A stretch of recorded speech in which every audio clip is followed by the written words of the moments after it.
Eu fiquei quase um ano indo numa igreja só para ouvir louvor, enquanto eu usava cocaína e estava na prostituição. Acabava o louvor e eu ia embora. E Deus falava nas canções, né? Vocês vão lembrar aí, os velhos. 9 anos atrás, eu estava lá ouvindo e Deus falando: restitui, eu quero de volta o que é meu. Sara-me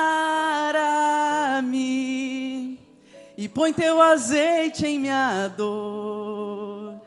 Restitui, me leva às águas tranquilas, lava-me e refrigera minha alma. Restitui. Só que eu não ficava assim na igreja, queridos, porque eu estava na homossexualidade, tinha 12 anos. E quando eu saía das festas, à noite, drogada, com uma companhia, alcoolizada, eu parava em frente a uma igreja católica que tinha perto da minha casa. E as 3 músicas que tocavam nas rádios seculares era Restitui, Zaqueu, os velhos, e Sabor de Mel.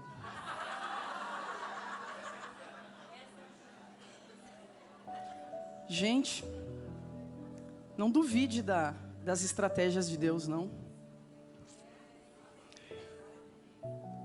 Ele faz e traz do jeito que Ele quiser. E eu parava na frente da igreja católica e colocava na FM. E estava lá, 4h30 da manhã. Quem te viu passar na prova e não te ajudou? E eu já pensando nos 15, né? Quando vê você na benção, vai se arrepender. E eu, vão mesmo, essa desgraça. Vai estar entre a plateia. E eu lá, saía um pouco de orgulho, entrava um pouco de soberba. Mas Deus estava falando profundamente comigo. E aí eu comecei a ir numa igreja para ouvir louvores, porque foi a primeira coisa que conectou no meu coração. Foi o louvor. E eu fiquei quase um ano indo nessa igreja com a minha namorada, levando ela, evangelizando ela. Mas eu estava lá morta em delitos e em pecados. E eu dizia, não, quem precisa é ela. Já fez isso com seu filho? Quem precisa é ele. O seu vizinho? Quem precisa é ele. Ele também. Mas é sempre para quem está aqui ouvindo, sabe? É sempre para quem veio, queridos. E aí tocavam aquelas músicas ali, só que eu não expressava tudo que Deus estava falando comigo. Então quando você está aqui na frente, louvando, e você vê os irmãos com cara de paisagem, sabe? Parece que não está alcançando. Era eu. Só que no fundo Deus estava falando assim, Deus estava me destruindo. Só que o meu orgulho não me deixava me entregar a palavra. E eu com aquela cara de paisagem. Sei. E por dentro eu estava moída. A minha vontade já era estar aqui assim, ó, com a cara no pó. Sabe? Depois eu pude fazer isso. E viciei ficar com a cara no pó. No pó que eu digo é da terra, né? Assim, chão. Pegou mal, né? Mas foi sem querer, isso aqui não estava escrito aqui não, gente. Vixe, não tem como desdizer, já disse. Você que não tem a mente poluída, entendeu? Então eu estava ali, 12 anos, tentando regar um concreto para ver se nascia uma flor, né? O que é isso? Tentando dar vida ao meu pecado. 12 anos ali, numa vida... Já regou concreto para ver se nasce flor? Nunca vai nascer. E era eu ali, investindo no meu pecado, investindo o meu tempo, investindo o meu dinheiro, meus recursos, minha saúde, minhas habilidades, para uma vida que nunca funcionou para mim. Eu respeito quem está na homossexualidade e quer ficar lá, mas essa história é sobre mim. E eu não gostava de estar lá. Eu falo isso porque está na internet. Tem pessoas que estão lá e estão bem resolvidas. Mas comigo não foi assim. Nunca deu certo. Mas eu sempre tentei, porque eu sempre fiz as coisas com força. Investi muito. Tempo, recurso, amizades, pessoas, fazia eventos para o público LGBT. No mesmo momento onde eu estava afundado em cocaína, vivia em casas de programa, boca de fumo, andava com traficantes. Esse era o meu contexto. Aqui eu não estou dizendo que pessoas que estão na homossexualidade usam drogas, e é sinônimo, não é. Mas a minha vida foi assim, sempre fui com força em tudo. E quando o Senhor Jesus me chamou, eu demorei 4 anos para começar a buscá-lo. Porque eu tinha resistência de abandonar uma vida que eu me dediquei tanto para dar certo. Como que eu vou largar tudo isso? Porque tudo isso é tudo que eu sou. Não tem outra coisa. Eu não sei se é outra coisa. Os meus amigos são do meio, a minha causa é, a minha vida é, eu já sou reconhecida na cidade, já alcancei status, eu tenho muitas histórias, eu tenho relacionamentos, porque quando o Senhor me chamou, eu estava namorando, há 2 anos com uma moça. E eu falava, mas como que vai ser? Como que é? Porque você está me pedindo o que eu sou. Se você me tirar isso, como que eu fico? Eu tinha uma comunidade cheia de amigos, causas, sentimentos, histórias. E isso me faz pensar, querido, que é um olhar que muitas vezes nós como igreja não temos. Que aquele que está vivendo um relacionamento com pessoas do mesmo sexo é muito maior do que a sua sexualidade. É uma pessoa com muito mais profundidade do que a gente exige que ele abandone um pecado. Só que Deus foi homeopático comigo desde o início, porque o que me trouxe para dentro de uma igreja foi justamente um sentimento de condenação. Um engano, mentiras.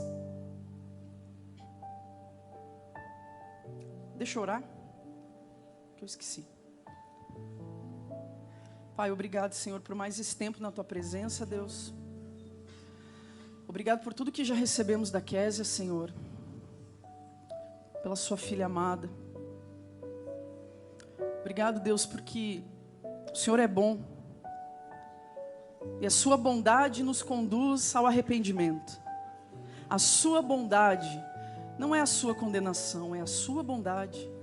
Obrigada porque todos nós aqui um dia fomos visitados pela Sua bondade. E a Sua bondade nos conduziu a um arrependimento.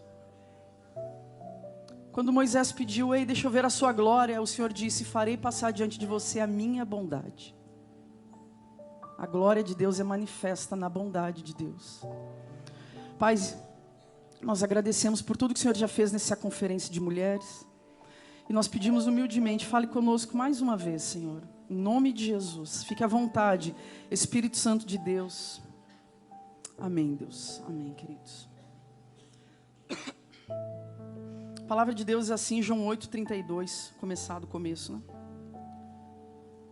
E conhecereis a verdade vos libertará.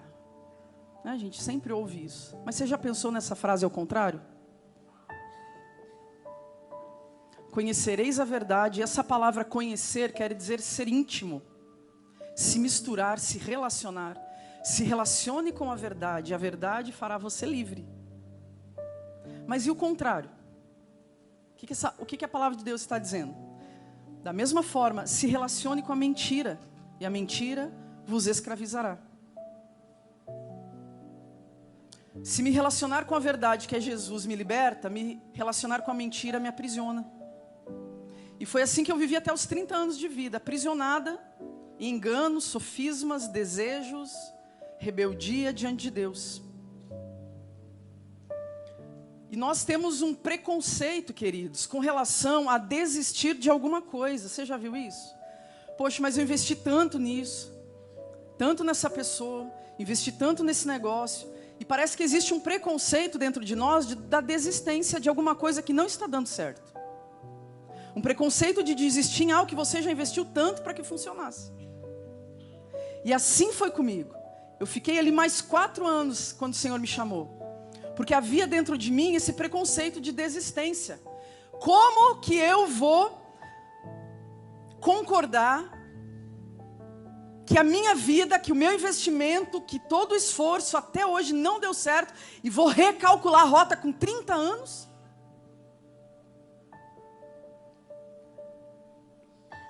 Mas uma vida que não está dando certo, queridos, você tem o direito de desistir dela. E eu falei isso aqui, eu acho que foi ontem. E a primeira coisa que acontece, quando você recalcula a rota, e a sua rota se chama Jesus, agora o prumo é Jesus, a primeira coisa que você faz é levantar uma multidão de odiadores. Os haters, os decepcionados com a sua decisão de seguir a Cristo. E abandonar outras coisas que não tem mais razão de existir para você. E foi isso que aconteceu comigo também. Pessoas frustradas, traídas, decepcionadas, porque eu abandonei uma causa em prol de Jesus. Mas eu fiquei todo esse tempo pensando em vir para Jesus ou não, não era por conta do sexo. Porque a homossexualidade não é sobre sexo. É sobre buscas, faltas, excessos, etc. Nunca foi um problema para mim pensar que eu não teria mais sexo, por exemplo. Não era isso que me prendia lá. Mas era um pedido de eu abandonar quem eu era, porque aquele engano me trazia significado. Aquele engano me trazia um valor de pertencer a uma sociedade e de ser relevante nela. E foi aquilo que me trouxe para dentro de uma igreja. Uma incompletude, faltava alguma coisa. Mas não foi simples. Eu acredito que a gente precisa de pelo menos um pouco de humildade para abandonar alguma coisa que não está dando certo na nossa vida. A gente precisa pelo menos um pouco de coragem para andar e viver os sonhos de Deus. Porque quando você está no fracasso, querido, o fracasso tem companhia, não se preocupe, você vai estar cheio de amigo. Mas quando você decide ter coragem em viver a palavra de Deus, provavelmente muitas vezes você vai estar só.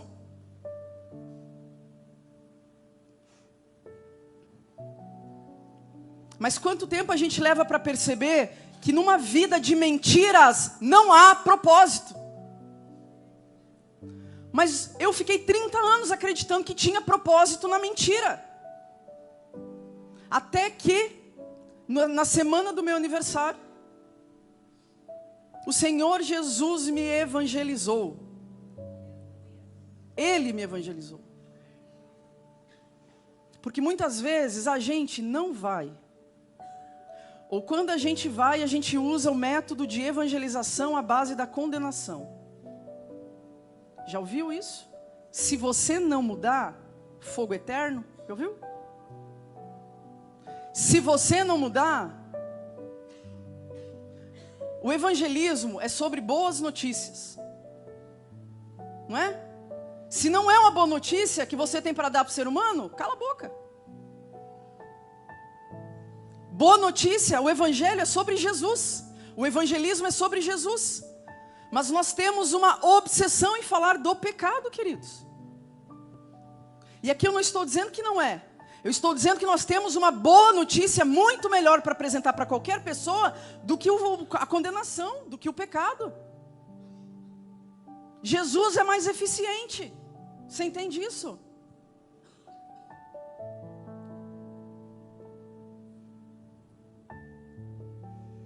Aquela vida sustentava 12 anos uma máscara que eu criei para não entrar em contato com dores.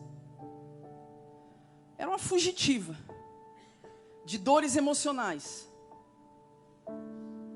E a homossexualidade foi o meu escape para suprir todas as minhas necessidades, não em Deus, mas no pecado. Supria parcialmente. Parcialmente. Por quê? Porque Deus não estava ali abençoando as minhas relações. E eu sempre pedia para Ele: Senhor, por que as minhas relações nunca dão certo? Por que não funciona? Isso aqui não funciona, Deus. Eu sempre, a minha vida inteira, eu fiz leitura de onde eu estava, para onde eu estava indo, para onde eu queria ir, sempre. Sempre fui meio neurótica, assim. Você não faz leitura da sua vida, não, querido? E na semana do meu aniversário eu falei com Deus, e aí, é só o que tem para a vida, é isso? É droga, é prostituição, é namorado, cada 2 anos namora com uma, nada anda, é uma vida andando em círculos. É só isso que o Senhor tem para mim? Se for isso, eu não quero mais viver. Eu não quero mais. Quando o Senhor me encontrou, eu estava com depressão, síndrome do pânico. Tinha emagrecido muito por conta da cocaína.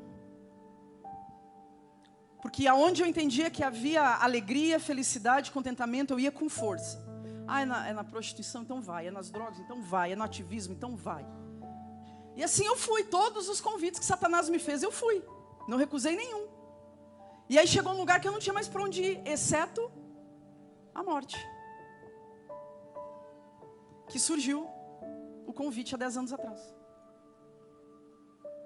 E aí eu falei para Deus, é só isso que tem para minha vida? E aí eu disse assim para ele, bem, eu vou te dar 2 meses, porque eu nem sei se você existe. E eu vou naquela igrejinha lá daqueles irmãos, 2 quadras da minha casa, aqueles doidos. Que passam aqui na frente, né? Falei, com aquele terno pega-pinto, já viu? Curto, com 15 filhos, escadinha, aquela Bíblia embaixo do braço, usada. Mas com a cara de quem vive em paz. Eu falei, eu não tenho isso daí. Eu não tenho. E eu quero. Falei, o Senhor, o mundo não me deu respostas, Deus. Eu disse, eu prego aqui fora que as pessoas nascem homossexuais, gays, mas eu não acredito nisso. Não acredito. Então eu vou lá e o Senhor me dê respostas. E outra coisa, Deus, eu não vou largar dos meus vícios, não vou largar do ativismo, não vou largar da namorada. Se tiver que funcionar, funcione. Prepotente, né? Desafiando Deus, colocando Deus na parede. Você acha que Deus liga isso? Deus só quer você. Tá nem aí, do jeito que você veio. Se você vem arrogante, se você vem humilde, Ele quer você. E ali teve uma oportunidade. E no primeiro culto Ele já começa a falar comigo. E o pastor pergunta, quem que tem vício? E o pastor falava assim, bicicleta, problema, drento. Vício, quem tem vício de droga? Drogadição, vício. Eu, pastor. Então quem tem, vem aqui na frente. Quem tem vício de prostituição? Eu, pastor. Quem tem vício? Eu, pastor. Ele parou de perguntar, fui lá na frente. Tinha 20 pessoas na igreja, metade da família dele.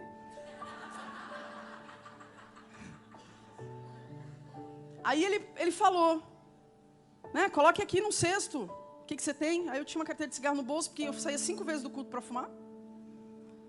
Chegava atrasado, saía antes. Larguei a carteira de cigarro ali, ele falou assim, esse aqui é o teu Deus. Eu falei, como assim? Ele disse, você dá conta de não fumar? Eu falei, não. Ele falou, então o que te governa é o teu Senhor. Eu falei, isso aí é meu Senhor? Ele falou, é. Eu falei, não é não. É, você consegue não fumar? Eu falei, não. Então é o que te governa. Quem te governa é o teu Deus. Eu falei, meu Deus. Aí eu entendi. Aí na manhã seguinte eu fui fumar. Eu olhei para o cigarro e falei, você não é meu Deus, sua praga. Eu fumei há 15 anos, a partir daquele dia eu não fumei mais. Porque eu entendi um negócio no meu coração, que tudo que me governa é o meu Senhor. Aí eu falei assim, eu consigo não beber? Eu falei, não, porque eu bebo uísque todo dia, quase uma garrafa. Eu não consigo não beber. Outro Deus, meu Deus. Nunca mais bebi. 10 anos que eu não bebo. E aí eu falei, meu Deus, eu consigo não me relacionar com mulheres? Eu não consigo. Outro Deus. Meu Deus, o que eu tenho que fazer? Eu fui lá, conversei com a menina que eu namorava há 2 anos. Falei, ó, seguinte, conheci um cara. O nome dele é Jesus. E assim, você perdeu. Mas o negócio é que ele quer você também, entendeu? Ele não quer só eu. 3 meses depois ela se batizou comigo.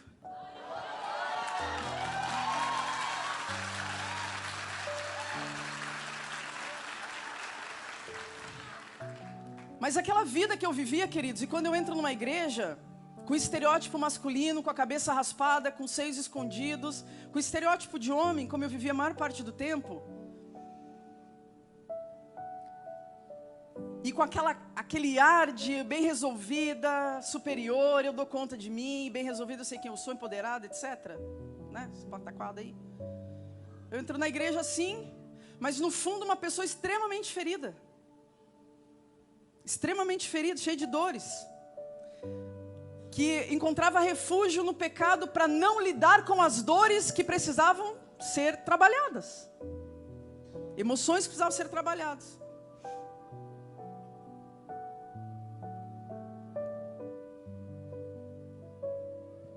E aí quando eu chego na igreja, eu amo a minha igreja porque foi lá que eu me converti. Mas as pessoas também não sabiam especificamente o que fazer. Então elas fizeram a única coisa que funcionava, falar de Jesus. Porque aquilo funcionava. Algumas passavam, me ofereciam maquiagens, outras vestidos. Mas não ia adiantar, porque o problema estava dentro. Um coração ferido e desejoso, buscando saciar as suas necessidades emocionais no pecado.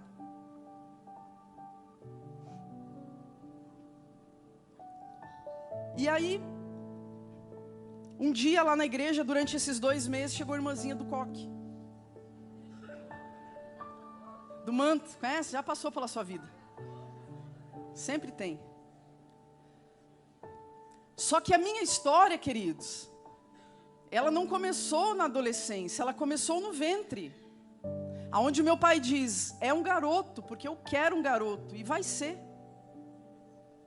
E a família toda espera um garoto, deseja um garoto, anseia e prepara o ambiente para receber o único que seria alvo de amor, um homem. Então quando ele faz essa liberação, o mundo espiritual estava ali dizendo, ok, então quer dizer que você não quer a paternidade, porque é uma garota, não serve, mulher não serve. O mundo espiritual estava ali dizendo, nós vamos transformar ela num garoto, fique tranquilo.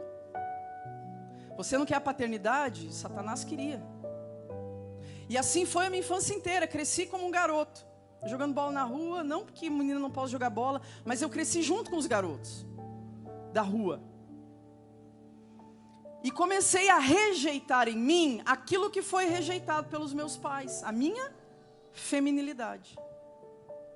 Porque a rejeição, ela causa a auto-rejeição. Você começa a odiar em você aquilo que não foi aceito pelos outros. Não foi amado, porque não era bom, tinha problema ser mulher, não era suficiente ser mulher. O alvo de amor era ser um garoto. E os filhos estão ali, queridos, de forma inconsciente.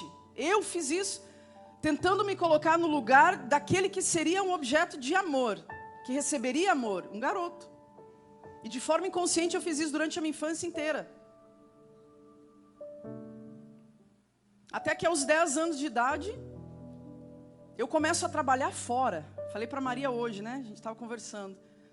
Porque a menina, queridos, ela se coloca no lugar da falta. Já viu a mãe quando tem que exercer o sacerdócio porque existe uma falta? Nós mulheres fizemos isso, e eu fiz de forma inconsciente. Chegou 10 anos de idade, eu fui trabalhar fora, fui cuidar de carro no cemitério, fui vender picolé na rua, fiquei até os 14 anos. Porque eu cheguei para minha mãe no primeiro dia e dei R$1 para ela e falei assim, compra leite. Eu sou sacerdote. Eu sou provedor. Eu me coloquei no lugar da falta de um homem que faltou desde sempre. 1 ano e meio de idade, nós nos separamos e todo mês eu ia num telefone público, aqui os velhos vão lembrar, o orelhão, para ligar para o meu pai, para ouvir que tinha alguém do outro lado que me amava. E durante 15 anos, todas as vezes que eu liguei, nunca tinha ninguém do outro lado. E eu passei 15 anos ligando para ele. E um dia eu cansei. E comecei a dizer para todo mundo que ele tinha morrido. Porque era muito dolorido não ser amado pelo homem mais importante da sua vida. Então eu comecei a me colocar nesse lugar. Eu vou funcionar para minha família. No lugar do cara que não funcionou. E comecei a me masculinizar. Comecei a esconder o feminino que era rejeitado. E comecei a rejeitar o corpo feminino e tudo que dizia respeito ao feminino em mim. Me tornei insegura com relação ao feminino. E aí, aos 11 anos, sofro um abuso sexual. Dentro de um carro, de um homem que eu coloquei no lugar do meu pai. Que eu saía com ele, um tio que eu ia para todos os lugares com ele. Naquela idade, eu coloquei ele na figura do meu pai. Estava muito feliz com a relação. Até que um dia, dentro de um carro, ele me olhou como uma mulher e não como uma criança. Por 2 ou 3 vezes. E aquilo que eu já tinha de bagunçado, bagunçou mais ainda. Porque eu comecei a me masculinizar ainda mais. Isso acontece de forma inconsciente com quem viveu um abuso. Você começa a se enfeiar. Se esconder debaixo de moletom, boné, roupa larga. Porque parece que se você mostrar o seu feminino, você vai ser de novo alvo de um abusador.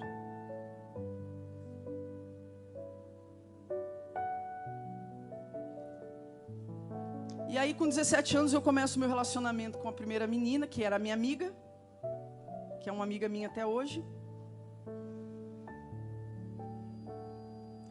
E quando entro na igreja, começam os conflitos internos sobre a minha identidade. E aí passa aquela irmãzinha do coque na minha frente, olha para mim e fala assim: Juliana, você é uma mulher. Eu falei: sou? Sim. Porque aquela informação que deveria ter sido enfatizada, incutida dentro da minha cabeça, desde o ventre, não foi. Eu falei isso aqui ontem à noite. Para essa geração não é óbvio que eles sejam homens ou mulheres. Precisa ser declarado pelos pais. E eu venho ouvir então com 30 anos que eu sou uma mulher. Porque eu passei a minha infância inteira ouvindo de todo mundo que eu deveria ser um homem. Vó, tios, irmã, rejeição. Não rejeitaram mais porque acabou os parentes. E eu cresço nesse lugar de exclusão, de rejeição, sempre fugindo de situações de amor, de amizade, de contatos, porque a autorrejeição dentro de mim fazia com que eu me excluísse o tempo inteiro de tudo e de todo mundo.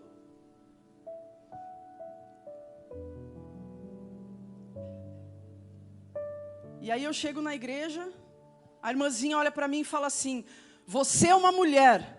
E quem quis isso não foi a sua mãe, foi Deus, antes mesmo de você estar no ventre dela. É um Deus com pressa, Ele já vai lá na raiz da mentira e puxa para fora. Lá onde se instalou a primeira raiz de engano na minha vida, no ventre. E ela vai lá, direto. Antes mesmo de você estar no ventre da sua mãe, Deus te amou e foi Ele que te desejou como uma mulher. E eu falei: foi Deus? Ela falou: foi. Eu falei: não foi meus pais, não? Não, foi Deus. E aí caiu minha ficha. Eu falei: foi Deus que quis que eu fosse uma mulher. Aí eu olhei para ela e falei assim: como é que faz para ser? Porque eu estou 30 anos tentando ser um homem. Então eu sento que nem homem, eu falo que nem homem, eu bebo água no bico que nem homem. Brincadeira, que ontem quem estava aqui, né? Piada interna, as mulheres. As mulheres estavam aqui. E eu falei: como é que faz para ser isso daí? E daí começou o meu primeiro discipulado. Vai andando, que Deus vai fazendo. E até hoje é assim. O meu discipulado é: vai andando, Juliana, que Deus vai fazendo a obra. Mas a gente espera que alguém nos coloque embaixo do braço, né? E isso me faz refletir também, queridos, o que nós temos ofertado para esse público quando chega aqui. Porque aí eu comecei uma busca por Deus, incansável. Uma vida nível hard em Deus. No meu Instagram tem algumas lives de conversões. Conversão financeira, conversão não sei o quê. Porque foi um combo de coisas. E há 3 anos atrás, 1h da manhã, eu vendo internet lá, minhas coisas, entrei e tinha uma live de um amigo fazendo uma live 1h da manhã. E ele falando assim na live, com centenas, assim, muitos seguidores. Ele foi homossexual, viveu 6 anos com Jesus e ele falando assim na live: Hoje eu estou saindo do meio gospel, eu estou saindo da igreja porque Deus não funcionou para mim. Deus pode ter funcionado para todo mundo, mas Ele não tirou o meu desejo, então hoje acabou e eu volto para o mundo. Aí eu olhei assim e pensei, quando foi que Deus me prometeu que tiraria os meus desejos? Nunca. Por que eu estou seguindo a Cristo? Para que Ele me torne heterossexual? E ali Deus me converteu mais um pouco. E me fez repensar o porquê eu estava seguindo a Cristo. Para alcançar um casamento, para alcançar a heterossexualidade, para alcançar bênçãos financeiras, ou porque Ele é a vida. Ele é Cristo. E eu olhei para aquele cara do outro lado e falei, mas quem que te prometeu isso, miserável? Porque conhecereis a verdade vos libertará. Conheceu Jesus, abriu a porta da prisão. Agora saia com você, miserável. Sai daí. O desejo some da noite para o dia quando você se converte? Não. Mas as escamas dos seus olhos caem. Você entende que o governo agora é do Espírito, não é mais da carne. Agora não sou eu mais quem vive, é Cristo que vive em mim. E a vida que eu vivo pela fé no Filho de Deus, que me amou e se entregou por mim. Então agora eu tenho responsabilidade. O que é que eu faço com o desejo? E aí a igreja começa a me perguntar, mas você não sente mais nada? Porque eu não tinha pensado nisso nunca. Quando eu me converti, logo que eu entrei na igreja, eu nunca parei para pensar em desejo. Eu queria Jesus. Eu mergulhei em Jesus. Nesses 2 meses o Senhor virou minha vida. E eu comecei a pensar de tanto que os crentes me indagavam. Mas e você não sente mais nada, não? Mas eu senti o quê? Eu perguntava para ela. Atração.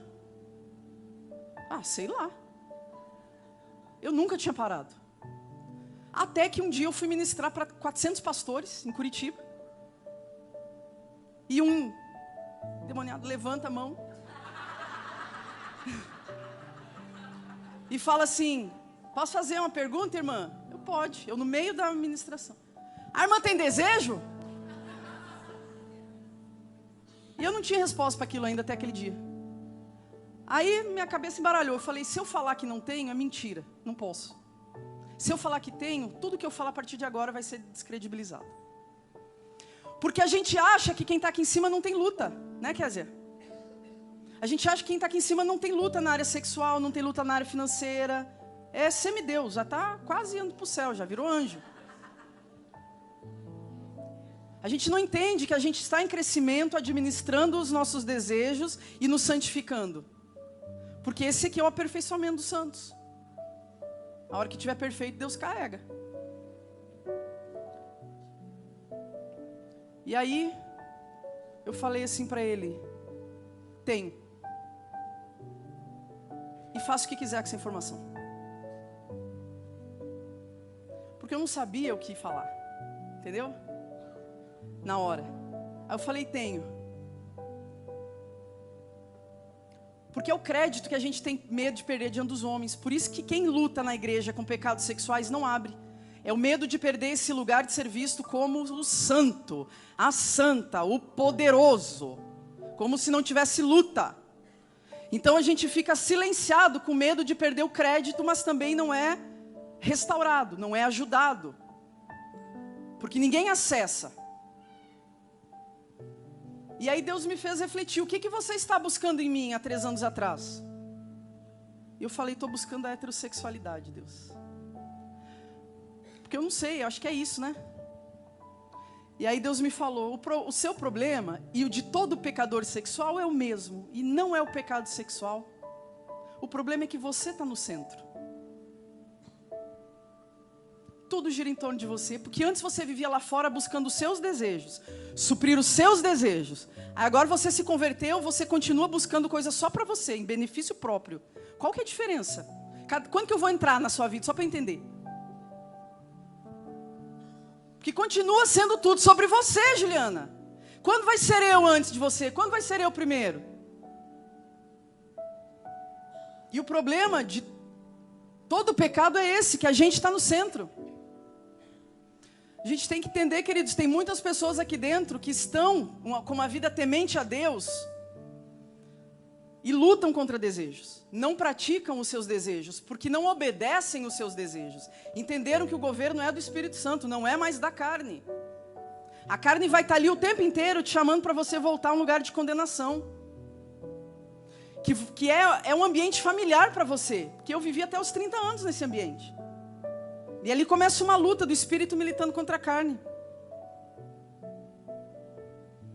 Mas muitos entendem que é reprimindo o desejo que você vai alcançar alguma coisa.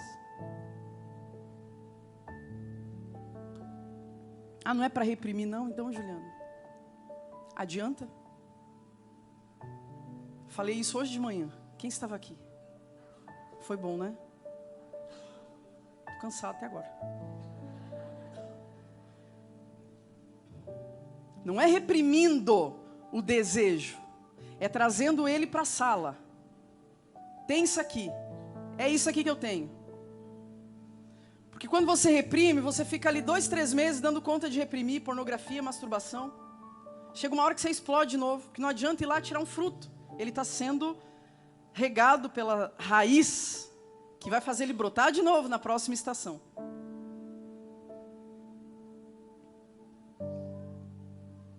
Restauração tem a ver com andar na verdade, trazer para a luz, trazer para fora. Deus não trabalha no oculto.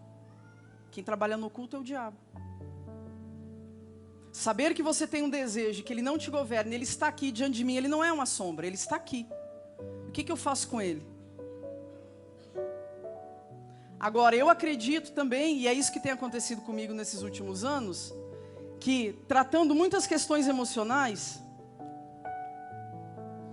traumas que eu vivi durante a vida inteira, de abuso sexual, de rejeição, de dependência emocional, o caminho para a construção da heterossexualidade, ele está aberto. Porque tudo aquilo que Deus nos deu como propósito e natureza, enquanto a gente está morto em delitos e em pecados, a heterossexualidade sempre esteve oprimida na minha vida pelo meu pecado. E quando você para de se entregar ao seu pecado e você começa a andar naquilo que o Senhor tem para você, tudo aquilo que Ele tem para você começa a ser descortinado, aberto, exposto, que estava oculto pelo pecado. Você entende isso? Isso em todas as áreas da nossa vida.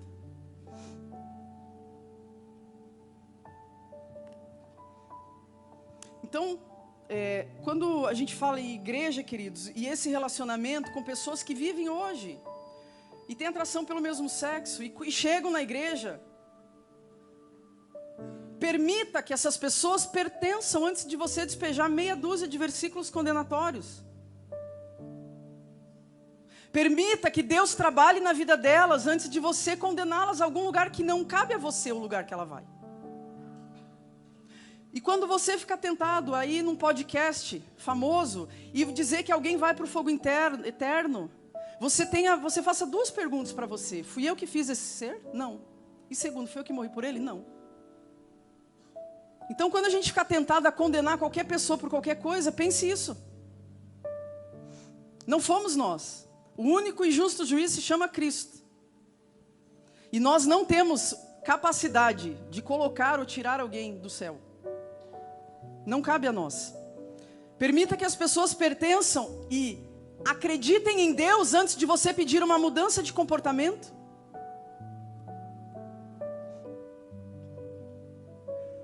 Permita que se sintam amadas por Jesus.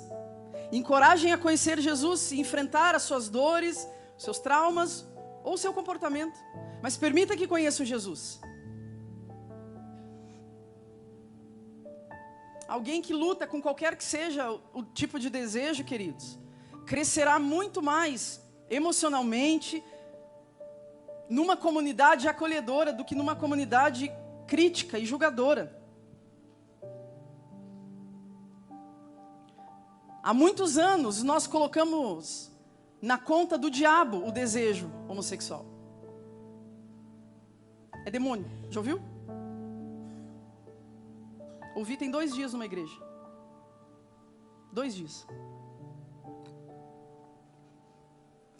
É demônio, orou, devia ter saído. Não saiu, não é demônio. Ou a gente sempre diz que é demônio porque a gente não quer se envolver com a coisa toda, porque dá trabalho, porque a gente prefere condenar do que compreender. Temos feito isso há muito tempo. É muito mais fácil, quando você não quer se envolver, não quer se relacionar, não quer conhecer, colocar na conta do cara, dizendo que é a escolha dele, ter aquele desejo, a escolha dele. Ouvi há 2 dias também, enquanto eu fazia uma ministração. Por que as pessoas escolhem ser gays? Uma mulher. Aí eu olhei para ela e falei assim, irmã, quando que você escolheu ser hétero? Ela, como? Eu falei, qual que foi o dia que você acordou e falou, hoje você é hétero? Ah, faz um tempo. Ela disse. Eu falei, como que foi? Você bateu a cabeça e falou assim, nossa, você é hétero. Você acredita que ela falou isso? Eu falei, 99,999% da população você não sabe, você só sente atração por homens ou por mulheres. Então é muito mais fácil a gente colocar na conta do cara que ele escolheu ter aquele desejo, ou colocar na conta do diabo, porque a gente se exime de responsabilidade, de discipulado, de trabalhar, de ajudar, de compreender se é que a pessoa que ajuda. Para quê? Para conhecer Jesus, para conhecer o propósito de Jesus na sexualidade dela. Mas a gente não consegue caminhar com pessoas que a gente não concorda. A gente não consegue ter amigo que não é crente. Sai com um amigo que não é crente, você quer converter ele no primeiro dia. Você não pode ter amigo que não é crente, não, gente. Claro, ele precisa de Jesus. Mas o Senhor precisa trabalhar. E às vezes você não vai precisar nem abrir a boca. É só você não falar mal do chefe perto dele, que ele já vai ver algo diferente de você.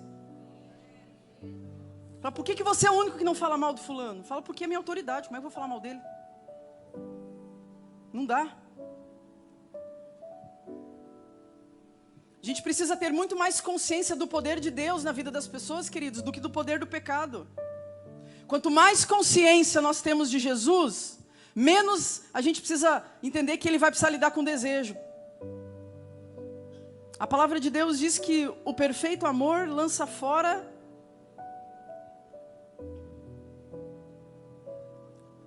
Mas fala outra coisa também, deixa eu achar aqui o versículo.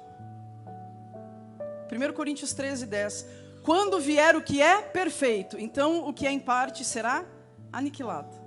Quando vier o que é completo, o que é perfeito, então aquilo que você usa de escape hoje será desnecessário na sua vida. Então quando Jesus vem e preenche a minha vida do que é perfeito, a homossexualidade se torna desnecessário, queridos. Entende? Que não foi eu que abandonei o pecado, foi ela que me abandonou, porque não coube mais numa vida com Jesus. Não cabe, porque quando vem o que é perfeito, tudo que é imperfeito é aniquilado. Não precisa mais, é abandonado, sai fora.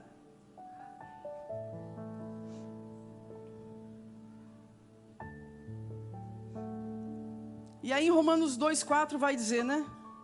Porventura você despreza a imensa riqueza e bondade, tolerância e paciência de Deus, não sabendo que é a própria bondade de Deus que conduz o homem ao arrependimento? Esse versículo é poderoso, queridos. Mas então eu não tenho que criticar, então eu não tenho que mandar para o fogo do inferno eterno, então a bondade de Deus é que vai conduzir para o arrependimento. Mas então eu não tenho que julgo, mão pesada, cobrança, a bondade de Deus vai conduzir ao arrependimento. Todo mundo que se arrepende antes é precedido pelo caráter bondoso de Deus e não condenatório de Deus. E é o caráter bondoso de Deus que constrange e leva o homem ao arrependimento. Hoje de manhã nós tivemos a bondade de Deus visitando tantos homens aqui na frente, mulheres. Não tivemos? Eles vieram aqui pela condenação, pelo amor. Eles vieram entregar o seu pecado aqui por amor ou por condenação? Por amor. Porque o que constrange um pecador sexual, queridos, não é a condenação. É ser amado no seu pior pecado. É quando a adúltera fica de cara com Jesus, né? Face a face com Jesus. E quando ela está face a face com Jesus, ela vê quem ela é. Meu Deus, como eu sou corrupta. Como eu sou depravada. Porque ela teve muito tempo tendo troca com a condenação. Ela foi levada até Jesus, dizendo: você merece a morte, você merece morrer, você é adúltera. Mas a conversão dela veio diante da bondade de Jesus. Cadê os teus acusadores? Vai, nem eu te condeno. Não peques mais. Esse versículo fala muito comigo, queridos, porque é interessante que desde o início lá, onde ela é retirada do ato de adultério, e ela vem na trajetória dela até Jesus, ela vem sendo convencida de que o que ela merece é realmente a condenação. Você merece a morte porque você pecou. E a palavra de Deus diz que ela foi sendo arrastada até Jesus. Foi trazida até Jesus, ouvindo o que ela merecia. Ou seja, ouvindo enganos durante todo o trajeto dela. Morte, você merece a morte, você é pecadora, você errou. E ela vem ouvindo aquilo de quem? De autoridades. Pais são autoridades, que incutem sementes de mentira na vida dos filhos a infância inteira. Seu preguiçoso, seu fracassado, você não vai dar em nada, você vai continuar assim? E vai entrando no coração e você vai sendo convencido, assim como eu fui a vida inteira: você é um garoto, você é um garoto, você é um garoto. Ok, me tornei um incompleto. E ela veio: você vai morrer, você merece a morte, você é pecadora, você é adúltera, você é isso, você é aquilo. E aí chega de frente para o Senhor Jesus e eles falam: e aí? A lei de Moisés diz que uma adúltera deve ser apedrejada e morta. E você, o que tem para dizer? E aí ele está lá escrevendo, né? E fala: se você não tem pecado, atire a primeira pedra. E aí, olha que interessante a palavra de Deus, o que ela diz. E começaram a sair, um de cada vez, a começar pelos mais velhos. Quando você está de frente com Jesus, aquelas mentiras mais enraizadas, as primeiras, as mais velhas, elas são as primeiras que vão saindo. A começar pelos mais velhos, foram saindo um de cada vez. Jesus é homeopático, ele não tira toda a mentira de uma vez só, porque ele sabe que o que sustenta você hoje é a mentira. Se ele tirasse todo o meu tapete, que eu andei por 30 anos no primeiro culto, eu não me sustentava. E aí a palavra de Deus vai dizendo: um de cada vez, começar por aquelas mentiras que entraram primeiro no seu coração. Elas já foram saindo. Porque quando as suas mentiras, você e todas as suas mentiras chegam de frente com o Senhor Jesus, alguma coisa vai ter que sair. Ou é verdade ou é mentira, queridos. E a mentira não se sustenta frente ao Senhor Jesus.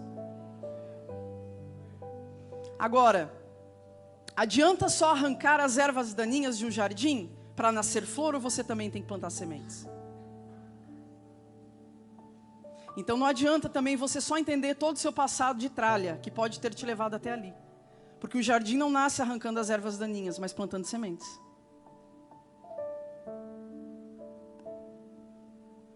E a semente é a palavra de Deus que é dita todo domingo nesse lugar. E vai sendo plantada até que dê fruto. Até que a bondade de Deus vá e confronte. A bondade de Deus não é a condenação. Que Ele veio para salvar os que estão perdidos. É a misericórdia, é o perdão, que não nega que existe um pecado.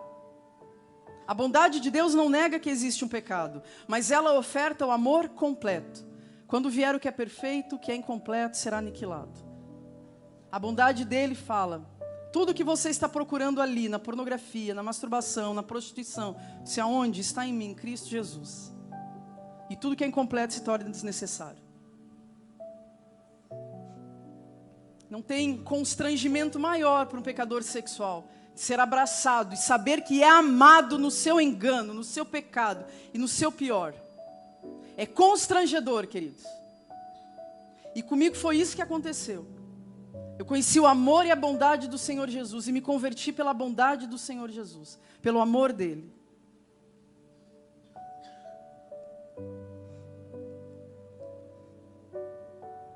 A bondade, o arrependimento fala de 3 coisas: mudança de mentalidade, mudança de coração e mudança de vida. quando nós colocarmos o Senhor Jesus no centro das nossas vidas e não formos mais impulsionados pelas nossas dores, porque o pecado sexual para mim é a erotização das minhas dores não curadas. Sempre entendi isso. Ferida de intimidade não curada, levada para a vida adulta, déficit de relacionamentos profundos, compensados com crédito de concupiscência e imoralidade. Déficit de relacionamentos profundos, significativos, saudáveis, principalmente com aqueles dois, pai e mãe, ou figuras que estão ali, que foram os seus cuidadores. A gente vai passar a vida inteira tentando reparar esses danos perdidos na infância. De alguma forma a gente vai, para algum lugar a gente vai, e o lugar que a gente menos vai procurar é em Jesus. E é o único lugar que tem salvação, porque ninguém vai ao Pai a não ser por Ele.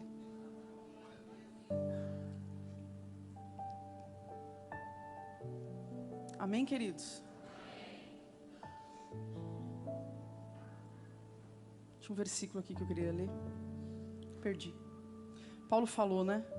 Mas o que para mim eu considerei como lucro, eu passei a considerar como perda por causa de Cristo. Mais do que isso, eu considero tudo como perda comparado à grandeza do conhecimento de Cristo, meu Senhor, por cuja causa eu perdi todas as coisas e considero como esterco para ser encontrado nele.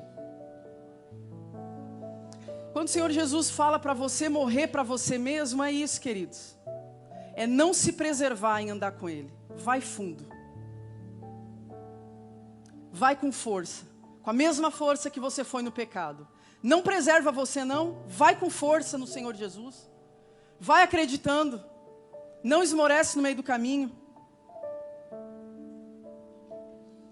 Vamos orar? Você pode ficar em pé?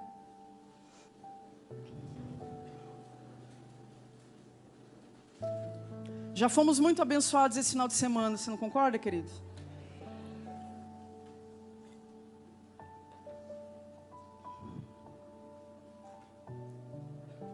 Muito abençoados, muito, pela Késia, pelas palestrantes que tiveram aqui, todas as mulheres, foi uma conferência maravilhosa. Glória a Deus que evento de mulher está tendo palavra. Entendeu, né? Eu tinha resistência em vir em evento de mulheres, há uns anos atrás. Porque tinha tudo, tinha limusine, tinha cadeira de massagem, mas não tinha palavra. Sabe? Tinha tudo. Tinha brechó, não tem nada, nenhum problema fazer isso. Mas chegava na hora da palavra e falava, cadê? Falei, Deus, eu não vou nesses negócios não, me erra. Mas aí eu comecei a ter bons testemunhos de eventos de mulheres. Comecei a gostar. E esse foi muito especial. Muito especial, queridos. Muito especial. Deus transbordou. Deus se derramou. Agradecer a vida de todos aqueles que trabalharam de forma voluntária e que nos serviram com amor. Eu ganhei uma correntinha, usei os 3 dias. O Senhor é bom, queridos, e a sua misericórdia dura para sempre. O Senhor não está nos privando de nada bom. Sabe? Às vezes a gente acha, por que eu não tenho tal coisa ainda? Por que eu não alcancei tal coisa? O Senhor não está retendo nada de bom para você. Quem sabe Ele não te deu ainda porque não chegou o momento de você crescer. Sabe? Mas eu não entendo, Juliana. Mas a gente precisa parar de analisar Deus, queridos. Deus está trazendo os seus da forma que Ele quer. Nós podemos ajudar muito. Que da nossa boca só saiam palavras de virtude. Que da nossa boca não saiam condenação. O Senhor é bom conosco. Vou orar e depois vou passar para o pastor aqui encerrar. Nós já tivemos muitos momentos proféticos aqui nessa conferência. Cabeças de serpente foram cortadas dentro dos seus lares ontem. Você, marido, está aqui, você não sabe o que nós fizemos. Deus mandou nós visitarmos as nossas casas. Deus mandou nós visitarmos a mente dos nossos filhos que estão com enganos. E nós puxamos uma espada de fogo flamejante. E nós fomos lá na nossa casa e nós cortamos a cabeça da serpente. E ela ficou desbaratinada, perdida. Teve fogo no arraial do inimigo. Ela não sabia mais para onde ir. Ela ficou perdida.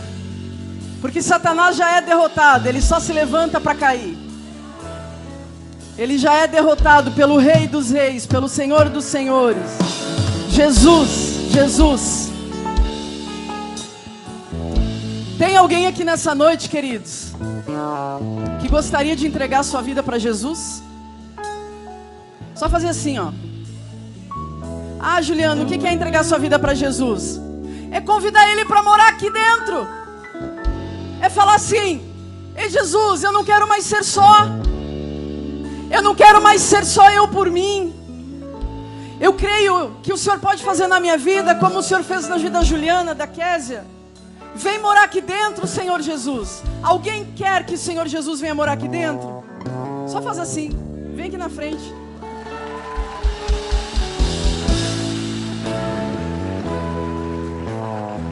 Chupa essa, Satanás.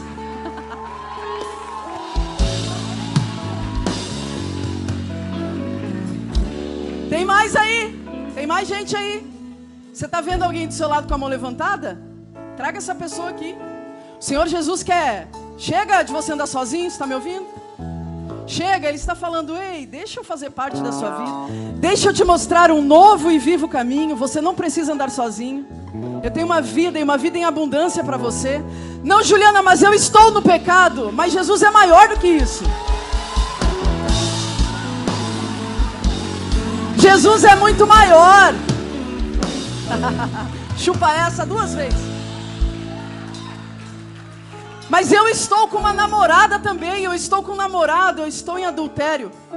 A graça é maior do que o seu pecado. A graça de Deus sobre a sua vida é muito maior do que qualquer pecado que você está dando importância aí. Vem. Chama a última vez. Vem você que quer consertar a sua vida com Jesus aí, que já esteve numa igreja, está desviado, e hoje você vai consertar.